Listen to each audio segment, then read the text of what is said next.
We're back with another live edition of Taping Twigs with Savvy, number 11. And tonight we got a special stick in the house.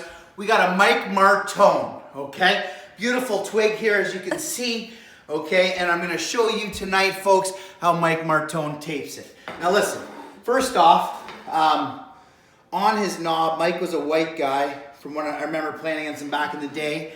And he used to take his knob tape. It was a weird knob, not something that I wasn't familiar with. He would go right about here, folks, and he would do a big kind of handle in here somewhere, and he would just make it like really, really big, just about this area, about a couple inches down from the knob, from the tip, okay? And now what I heard, I've talked to a couple people since I played with Mike in those days, okay? He made a great, perfect, and keep it tight, eh? Keep it nice and tight right there, folks. Okay, and then what Mike did is he would go up from right there, okay?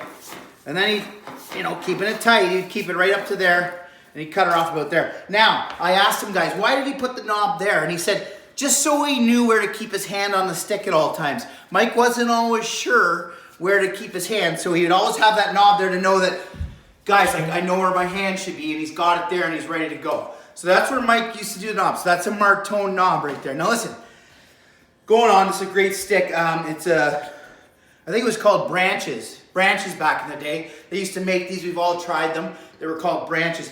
But oddly enough, Mike didn't use tape on the blade, folks. No, he didn't. What Mike did, and I think he took, I wasn't sure, but we're gonna use white again because I think he used, Howie's. That's Howie's tape too, by the way. The best tape on the market. We got bottles for giveaways later. That's Howie's tape. Now, Mike, like I said, didn't use any tape on the blade back in the day because he was what we called a hacker and a whacker. So what Mike did, he loved to, right above where the blade was, Mike would put a lot of tape. He'd get it in here and he'd keep it tight. Like it was a very, very nice job. Mike would get it tight through here, folks. Keeping it tight right there, okay? So Mike didn't control the puck a lot when he played. He really liked to move it and get rid of it and use the window and the glass and get it out of the zone. But what he did is he taped the shaft right here, and I'll show you why in a sec, kids, okay? So he'd do that.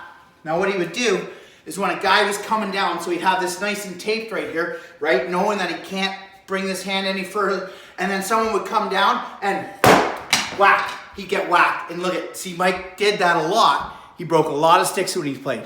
Now remember, kids, be good to your twig, and they'll be good to you.